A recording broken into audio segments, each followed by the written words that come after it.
My two favorite things in life are dogs and then wine. It's not a secret, the secret's out. Yeah, hi, I'm Greg from Dogs Vino, the owner and winemaker here. So our first original dogs when we opened up, we had Belle, Cuddles, and Maggie. They've all since passed, and since we've gotten Sid and Vino. People keep telling us, oh, you need to get another one because you are Dogs Vino, but these two are like having 6 dogs.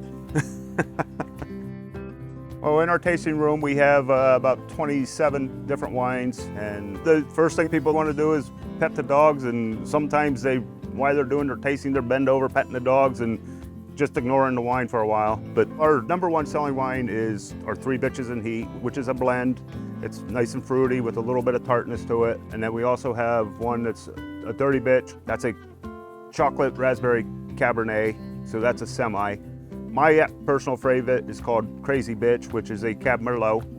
So that's a nice dry red. With the 3 Bitches in Heat, we get people like, oh, that's your #1 seller because of the name.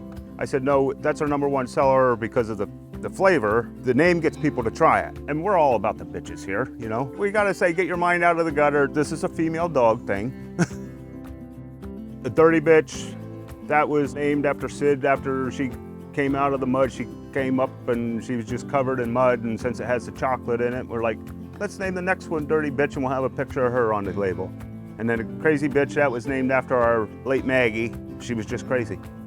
We're not uppity here. We want you to have fun. So we try to make them say the word before we give it to them. I don't know what it would be like without a dog. They're just so fun to have around. They're always here, ready to love on you, jump on your lap. Sometimes they get nuts and start barking and carrying on and saying, let's go out, it's playtime. You got done working, now it's time to play. And most of the time, they're great animals to have.